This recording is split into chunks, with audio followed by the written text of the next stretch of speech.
Bismillahirrahmanirrahim. Assalamualaikum warahmatullahi wabarakatuh. Allahumma sholli ala sayyidina Muhammad wa ala alihi wa sahbihi wa dzurriyyatihi wa man nabi wa ummatihi ajmain.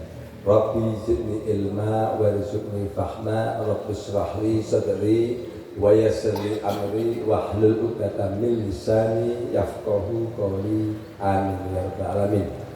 Ihdinas siratal mustaqim. Pada hari jamaah Masjid Agung Indah Asta yang saya hormati, saya sayangi, yang senantiasa dirahmati Allah Subhanahu wa taala. Pada kesempatan pagi hari ini tanggal 30 Oktober tahun 2024, saya akan membacakan kitab Lubabul Hadis, bab tentang keutamaan tawadhu. Jadi tawadhu itu artinya rendah hati. Kalau di sini rendah diri. Kalau rendah diri itu beda. Jadi yang benar itu rendah hati tersengaja. Kalau rendah diri itu merendah menasorkan. Jadi rendah hati itu lawanannya adalah takabur, lawannya sombong. Itu adalah rendah hati. Jadi kalau rendah hati itu sifatnya para nabi. Khususnya sifatnya Kanjeng Nabi Muhammad Sallallahu Alaihi Wasallam. Kalau takabur itu sifatnya iblis. Makanya iblis itu dikeluarkan dari surga bukan karena dia tidak beriman, bukan karena dia tidak bersujud kepada Allah, tapi karena dia takabur. Dia diperintahkan oleh Allah untuk menghormati Nabi Adam, sujudlah kepada Adam. Iblis membangkang. Kenapa engkau membangkang tidak mau bersujud kepada Adam, wahai iblis? Karena aku lebih mulia dibandingkan Adam. Sesungguhnya aku terbuat dari api, sementara Adam hanya dari tanah lumpur. Itulah kesombongan. Makanya berdasarkan hadis itu, sombong adalah merendahkan orang lain. Jadi setiap tindakan merendahkan orang lain itu adalah kesombongan. Kemudian setiap tindakan menolak kebenaran itu juga kesombongan. Jadi sombong adalah menolak kebenaran dan merendahkan orang lain. Itu kita introspeksi ke masing-masing. Kita tidak merendahkan orang lain, tapi kita dikasih tahu kebenaran selalu menolak. Sombong. Apa menolak? Tidak mau melakukan, itu sombong. Itu jelas hadisnya. Tetapi diperintahkan jika tawadhu, balaslah dengan tawadhu. Jika ada orang rendah hati, harus dibalas dengan lebih rendah hati kembali.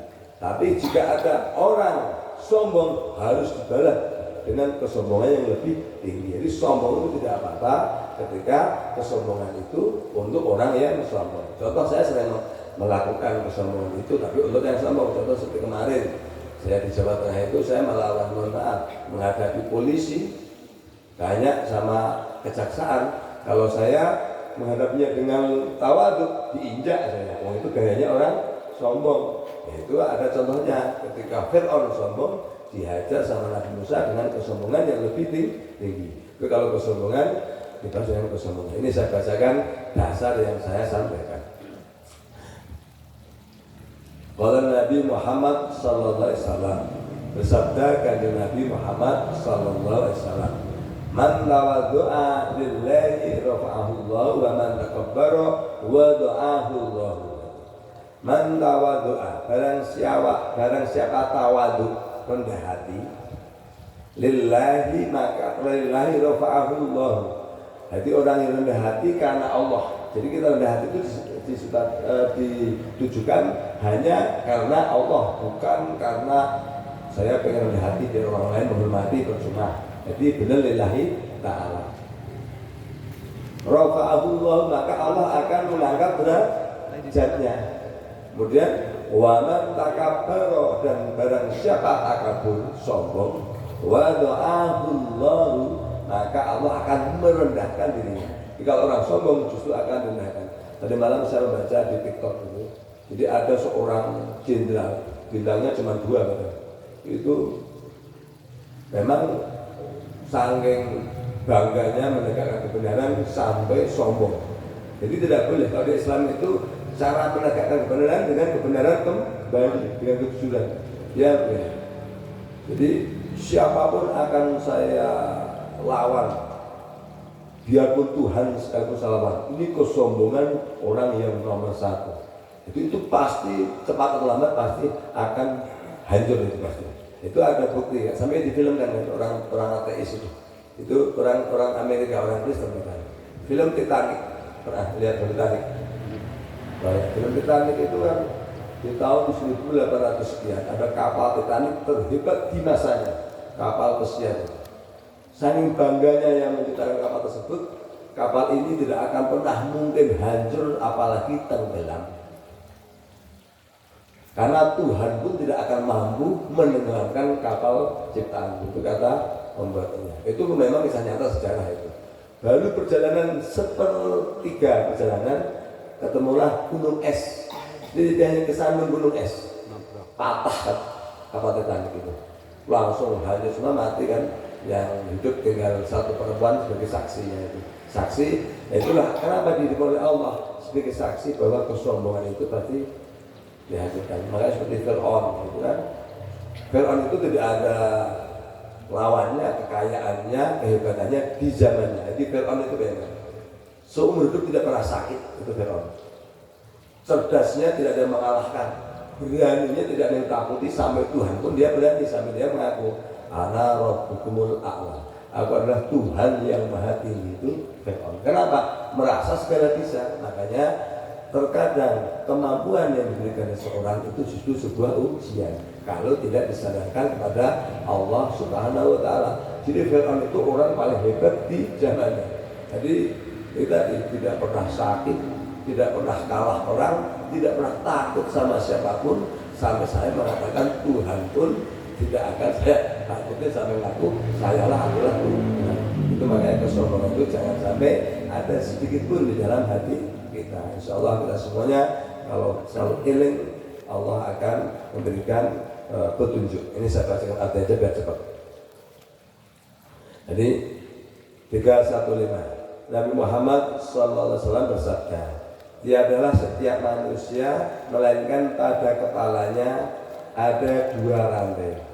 Satu rantai di langit ketujuh dan satu rantai yang satunya di bumi ketujuh. Dari kepala manusia itu ada dua rantai, satu ke langit, satu ke bumi. Apabila dia merendahkan diri, maka Allah mengangkatnya dengan rantai itu ke langit tujuh. Kalau orang itu rendah hati. Kebalikannya. Dan jika dia sombong, maka Allah merendahkan, menariknya ke bawah sampai ke bumi ketujuh. Jika orang yang sombong tadi seperti jenderal tadi sudah ditenggelamkan oleh Allah ke bumi ketujuh. Makanya pasti hancur. Orang sombong pasti hancur. Kemudian jika kamu semua melihat orang-orang yang sopan santun atau rendah hati, maka sopan santunlah kamu semua kepada mereka. Balas. Dan jika kamu semua melihat orang-orang sombong, maka sombonglah kepada mereka. Jadi sombong itu diperbolehkan, tapi kepada orang yang sombong lagi. Jadi kalau sama orang sombong kita lemah lembut diinjak, percaya sama saya. Makanya hadis ini benar. Makanya kalau ada orang sombong datang sini, saya hajar aja sama saya itu. Memang ternyata tidak salah. Ini dasar hukum. Kemudian Nabi bersabda, ini 317. Bersopan santunlah terhadap orang-orang yang bertawadu, rendah hati. Karena sopan santun terhadap orang-orang yang tawadu adalah sedekah. Ini sedekah. Dan bersombonglah terhadap orang-orang yang sombong. Karena sombong terhadap orang-orang yang menyombongkan diri itu adalah sedekah. Jadi boleh sombong kepada yang sombong, makanya harus dihancurkan kesombongan. Nabi Muhammad bersabda sallallahu alaihi wasallam, balaslah dengan kesombongan atas orang yang sombong, karena sesungguhnya sombong terhadap orang yang sombong itu sedekah. Jadi hadisnya sangat banyak. Dan 319 Nabi Muhammad sallallahu alaihi wasallam bersabda, pokok sopan santun adalah jika seorang memulai memberikan salam kepada orang yang dijumlahnya dari orang Islam dalam tempat-tempat duduk atau majelis. saya sampaikan. Jadi terbuktinya orang-orang yang tawadhu itu orang yang menyalami duluan, assalamualaikum, salaman, tanya duluan, itu menunjukkan itu rendah hati. Kalau pengennya enggak terus pengen ditanya duluan, itu termasuk tanda orang sombong. Kata siapa? Kata hati seterusnya kan.